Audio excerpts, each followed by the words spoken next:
एक दिवशी रात्री मी स्वयंपाकघरात काम करत होते. अचानक माझे सासरे स्वयंपाकघरात आले आणि माझ्या पाठीमागून मला धरले. त्यांनी मला ढकलून टेबलावर लागून माझ्याशी अयोग्य वर्तन करायचा प्रयत्न केला.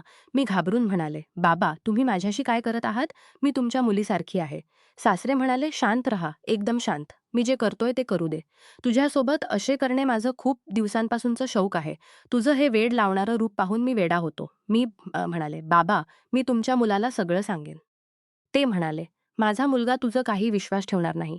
असे म्हणून सासऱ्यांनी माझ्यासोबत जे केलं, ते ऐकून तुमच्या अंगावर काटा येईल. म्हणूनच मी तुमच्या दोन्ही पाया पडून सांगते, ही कथा शेवटपर्यंत ऐका, तरच कथेचा खरा अर्थ कळेल. लग्नाला फक्त 3 दिवस झाले होते असत. सासरवाडीत फक्त माझे नवरा सुधीर आणि सासरेच राहत होते. पहिल्या रात्रीत सुधीरने मला विशेष सांगितलं होतं, की माझे बाबा खूप रागीट स्वभावाचे आहेत. त्यांना कधीही ना म्हणू नकोस. नाहीतर ते खूप रागावतात आणि उलटं-सुलटं करायला लागतात. आणि हे 3 दिवस मी तेच पाहत होते. जेव्हा-जेव्हा सासरे सुधीरला हाक मारत, तेव्हा सुधीरचा चेहरा फिक्का पडायचा. तो घाबरून लगेच खोलीतून बाहेर पडून सासऱ्यांच्या खोलीत जायचा. सुधीरचा असा घाबरलेला चेहरा पाहून सासऱ्यांबद्दल माझ्या मीच रागाचा असतं. लग्नाच्या 3 दिवसानंतर 4थ्या दिवशी सकाळी सुधीर मला म्हणाला, "आज तुला बाहेर फिरवायला नेतो." हे ऐकून मी खूप खुश झाले. थोड्या वेळाने सासरे ओरडून सुधीरला हाक मारू लागले. त्यांची हाक ऐकताच सुधीर लगेच खोलीतून बाहेर पडून सासऱ्यांच्या खोलीत गेला. थोड्या वेळाने मला सासऱ्यांच्या खोलीतून ओरडण्याची आणि रागाची आवाज येऊ लागली. ते सुधीरला म्हणत होते, "3 दिवस लग्नाच्या गडबडीत संपले. तू जाणतोस ना की कारखान्यात तू नसल्याने किती नुकसान होतंय. तरीही तू आज पुन्हा सुट्टी घेऊन घरी बसलायस. आता लगेच कारखान्यात जा. जाऊन सगळ्या मजुरांच्या डोळ्यासमोर राहा, जेणेकरून ते नीट काम करतील. तुझं लग्न मी यासाठी केलंय की तू दिवसभर घरी बसून राहणार नाहीस. आणि तुझ्या बायकोला सांग की स्वयंपाकघराची जबाबदारी नीट सांभाळावी. घरी आता दुसरी कोणतीही बाई नाही जी स्वयंपाकघराची जबाबदारी घेईल." हे ऐकून मला खूप राग आला. कारण लग्नाला फक्त 3 दिवसच झाले होते. आणि हे 3 दिवस मी नाश्ता बनवून दिले होते. तरीही दररोज सासरे माझ्या बनवलेल्या नाश्त्यात काहीतरी दोष काढत. जरी सुधीरने प्रेमाने मला समजावलं होतं की बाबांच्या बोलण्याचा वाईट अर्थ काढू नकोस. 3 दिवस मी याच विचारात होते की सासऱ्यांचा स्वभाव नेहमी असा का असतो. पण आज त्यांनी जे ओरडणे सुरू केलं होतं, त्यामुळे मी खूप घाबरले. थोड्या वेळाने सुधीर चेहरा काळा करून खोलीत आला आणि म्हणाला, "मला माफ कर. मला आताच कारखान्यात जावं लागेल." मी त्याला सांत्वन देत म्हणाले, "ठीक आहे, काही हरकत नाही. आधी काम पूर्ण कर. आपण दुसऱ्या दिवशी फिरू." माझ्या मनातील दुःख मी सुधीरला कळू दिले नाही. त्यानंतर सगळे तयार होऊन कारखान्यात गेले आणि मी स्वयंपाकघरात येऊन भांडी घासू लागले. लग्नाला फक्त 4 दिवस झाले होते आणि मला घरातील स्वयंपाकाची जबाबदारी घ्यावी लागली. त्यासोबत घरातील सगळी कामे मलाच करावी लागली. सासऱ्यांनी घरकाम करणाऱ्या बाईलाही घालवून दिलं. त्यांनी तिला सांगितलं, "बाहुली घरी आली आहे. आता सगळी कामे तीच करेल." मी सगळं घर स्वच्छ करून थकलेल्या शरीराने आपल्या खोलीत आराम करायला जात होते. तेव्हा सासरे त्यांच्या खोलीत बसून मला हाक मारू लागले. मी डोक्यावर नीट पदर ओढून सासऱ्यांच्या खोलीत गेले आणि विचारलं, "जी बाबा, बोला, तुम्हाला काही हवंय?" तेव्हा त्यांनी मला डोक्यापासून पायापर्यंत खास नजरेने पाहिलं. नंतर खूप विचित्र पद्धतीने आपल्या कोरड्या ओठांना जीभ फिरवत म्हणू लागले, "मला खावंसं वाटतंय." सासऱ्यांच्या तोंडातून हे शब्द ऐकताच सगळ्यात आधी माझ्या कपड्यांकडे लक्ष गेलं. कारण माझ्या समोरून पदर सरकला होता. मी लगेच आपले कपडे नीट केले आणि खोलीतून बाहेर आले. माझ्या सासऱ्यांचा असा वागणूक मला खूप वाईट वाटली. सासरे तर बाबांसारखे असतात आणि बापर्यंत अशी विचित्र नजरेने पाहत नाहीत. मी लगेच स्वयंपाकघरात आले. माझं हृदय जोरात धडधडत होतं. तरीही मी बाहेर येऊन आपले कपडे नीट केले. नंतर सासऱ्यांच्या खोलीत गेले.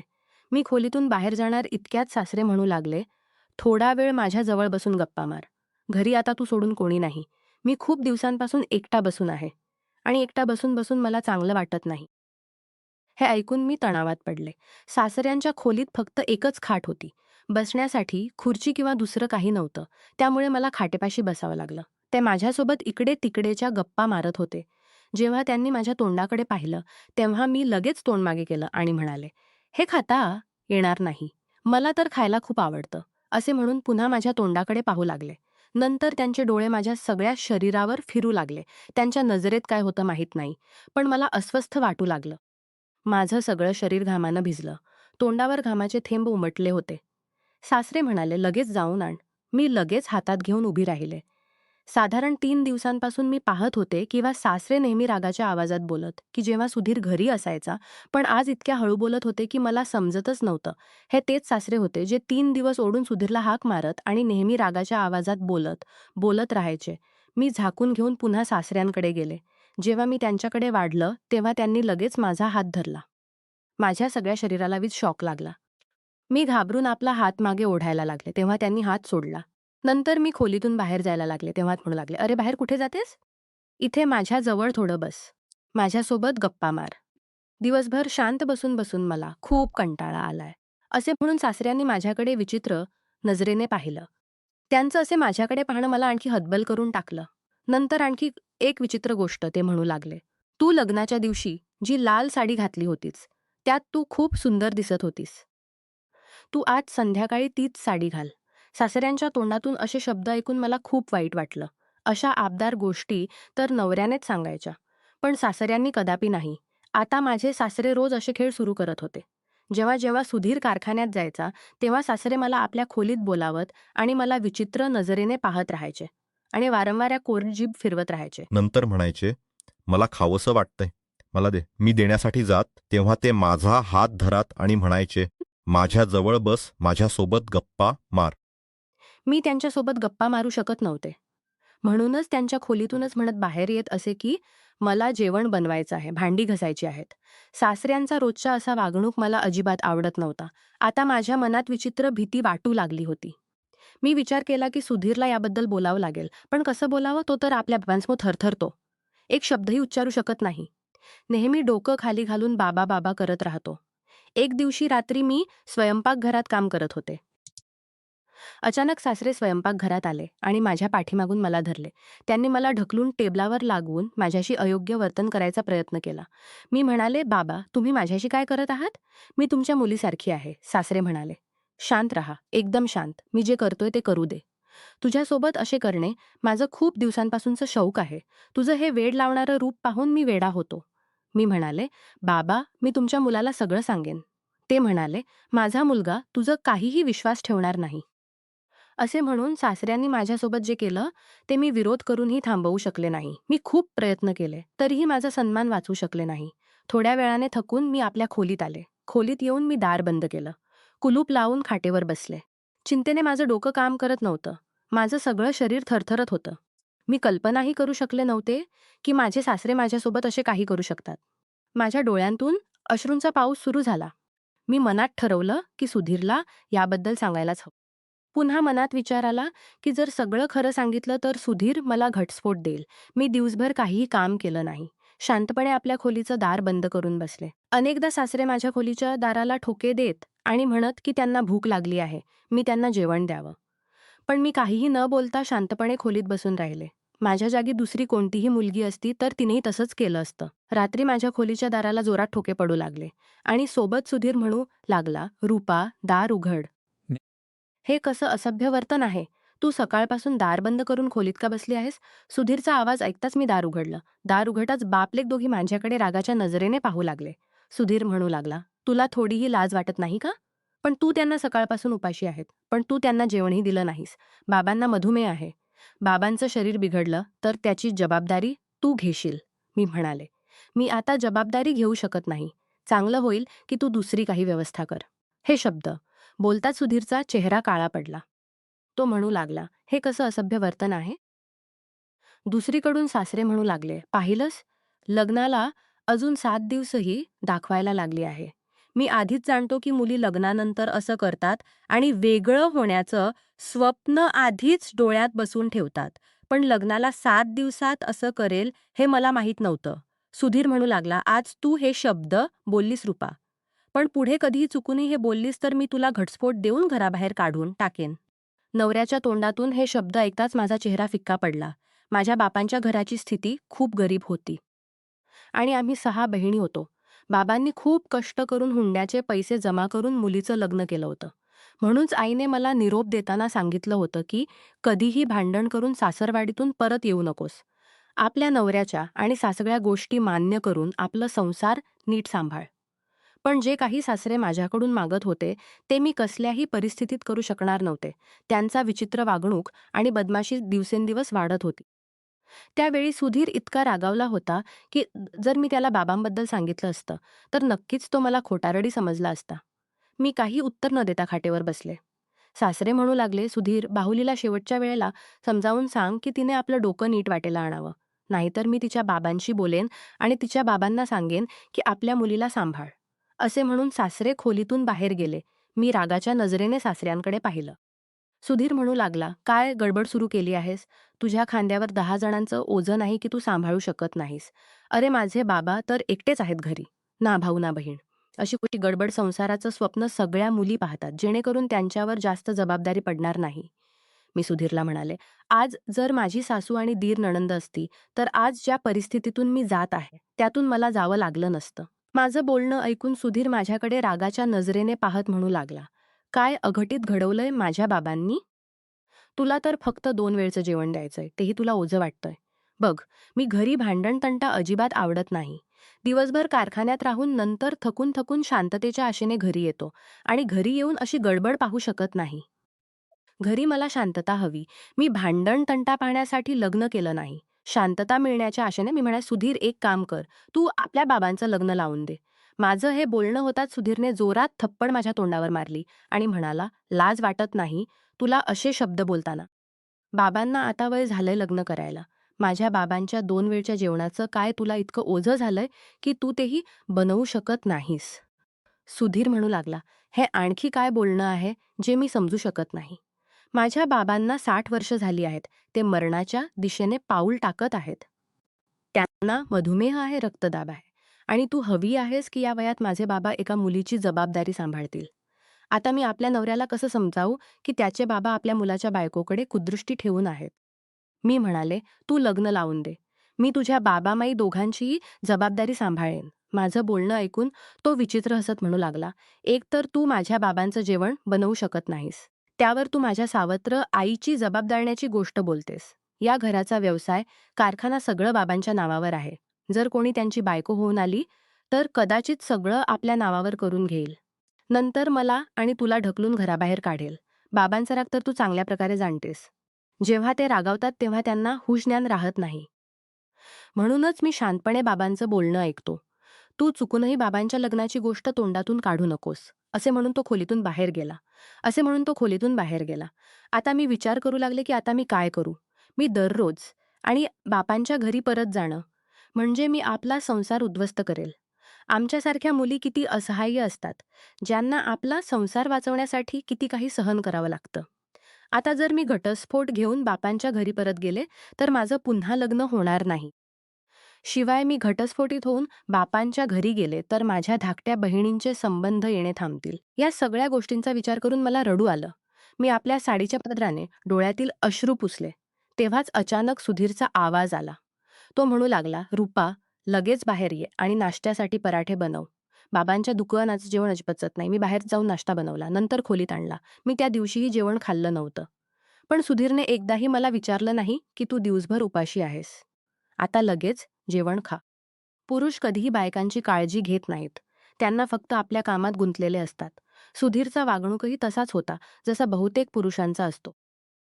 मी त्यानंतर आपलं तोंड बंद ठेवलं. सुधीर कारखान्यात गेल्याबरोबर सासरे मला ओढून हाक मारू लागले. मी खूप अडचणीत पडून भाग्याने त्यांच्या खोलीत गेले. मला पाहताच ते विचित्र हसू लागले आणि म्हणाले, "तू काय विचार केलास की तुझ्या शरीराचं नशे तुझ्या नवऱ्यासाठी मला सोडून देईल आणि माझ्यापासून वेगळा होऊन तुला वेगळ्या घरात नेईल? आपली विचारधारा बदल. मी चांगल्या प्रकारे वर नियंत्रण ठेवून तुला हवं असलं तरी कुठेही जाऊ देणार नाही आणि ना तू कुठेही जाऊ शकशील.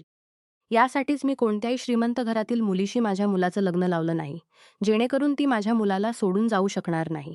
याच कारणाने मी तुला त्याची बायको बनवून आणलं.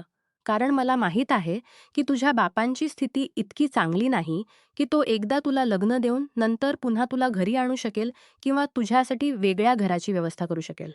आता तू जर चांगल्या प्रकारे आपलं आयुष्य जगायचं असेल, तर मी जे सांगेन तेच तुला करावं लागेल." त्यांचं बोलणं ऐकून मी खूप तणावात पडले. तेव्हा ते आणखी म्हणू लागले, "जाऊन माझ्यासाठी तयार कर." त्यांच्या तोंडातील हा शब्द माझ्या आत आग लावून टाकत. माझ्या मनात येत की मी स्वतःला संपवून टाकू. इतकं घृणास्पद आणि अपमानास्पद आयुष्य मी सहन करू शकत नव्हते. मी आता हेच करू लागले की सासऱ्यांचं जेवण खोलीत पोहोचून लगेच बाहेर येत असे. चुकूनही त्यांच्या खोलीत बसत नसे आणि ना त्यांच्यासोबत काही बोलत. बहुतेक वेळ मी आपल्या खोलीतच राहू लागले. एक दिवशी सासऱ्यांनी सगळ्या सीमा ओलांडल्या. त्यांनी सुधीरची पर्वा केली नाही. रात्री सगळे मिळून जेवायला बसले होतो. मी सासऱ्यांच्या आज्ञेनुसार बिर्याणी बनवली होती. बिर्याणी खायलाही खूप चांगली झाली होती. पण सासरे जेवण खाताना म्हणू लागले, "आज बाहुलीने माझं मन खुश केलंय. तिने दारुण मस्त बिर्याणी बनवली आहे." सुधीर त्यांच्याकडे लाजिरवाण्या नजरेने पाहू लागला. पण सासऱ्यांचं बोलणं ऐकून मला अजिबात खुशी वाटली नाही. अर नंतर सासऱ्यांनी ₹5,000 काढून माझ्याकडे वाढले आणि म्हणाले, "हे घे तुझं बक्षीस. ठेवून घे." पण मी नकार देत म्हणाले, "मी फक्त आपली कर्तव्ये पार पाडली आहे. मला हे नकोय." मी नकार दिला पण सुधीर माझ्याकडे वळला आणि म्हणाला, "बाबा खुश होऊन देत आहेत. तू नकार देऊ नकोस. ठेवून घे." नको असलं तरी मला ते ₹5,000 घ्यावे लागले. मी थाळ्या उचलण्यासाठी जेव्हा उठले तेव्हा सासरेही उठले. माझ्याकडे येऊन त्यांनी मला आपल्या छातीशी मिठी मारली. माझ्या डोक्यावर हात फिरवला. हे पाहून मी अशी झाले की जणू मी कोणतीही दगडाची मूर्ती आहे. सासरे म्हणू लागले, "मी तुझा हा बदल पाहून खूप खुश आहे. असंच राहिलीस तर खूप लवकर माझ्या हृदयात जागा बनवून घेशील." असे म्हणून ते आपल्या खोलीत गेले. मी सुधीरकडे जोरात पाहत राहिले, पण त्याच्या चेहऱ्यावर काहीही परिणाम दिसला नाही. पण मला ही गोष्ट खूप वाईट वाटली. मी सुधीरला म्हणाले, "हे आणखी कसं वर्तन आहे? मी त्यांची मुलगी नाही. त्यांना माझ्यापासून अंतर ठेवून बोलायला हवं. त्यांना काय अधिकार आहे मला अशा पद्धतीने आपल्या छातीशी मिठी मारण्याचा?" देवही एका वयानंतर बाप-मुलीत अंतर ठेवण्याची गोष्ट सांगतो. माझं हे बोलणं ऐकताच तो रागावून म्हणू लागला, "तू इतकी घृणास्पद विचारांची माणूस असू शकतेस, हे मी स्वप्नातही विचारू शकलो नव्हतो. माझे बाबा तुला आपल्या मुलीसारखं समजतात. यात काय महाभारत अशुद्ध झालं? त्यांनी तुला फक्त थोडं स्पर्श केला आहे आणि तुझ्या डोक्यावर आपली ममता व्यक्त केली आहे. तू खूप विचित्र मुलगी आहेस. तू बाबांच्या हृदयात आपली जागा न बनवता प्रत्येक गोष्टीवर चिडचिड व्यक्त करतेस." सुधीर मला असे शब्द बोलत होता. आणखी म्हणू लागला, "देवाला धन्यवाद दे की बाबांनी हे बोलणं ऐकलं नाही. नाहीतर खूप मोठा संकट माझ्या डोक्यावर येतं." नंतर बोट उचलून मला धमकावत म्हणू लागला, "मी तुला शेवटच्या वेळेला समजावत आहे. रूपा, आपला वागणूक बाबांसोबत नीट ठेव." मी रडत रडत म्हणाले, "सगळं माझ्या सहनशक्तीचं पार पाणी झालंय. आता तू एक काम कर की एकतर मला घटस्फोट दे किंवा आपल्या बाबांचं लग्न लावून दे."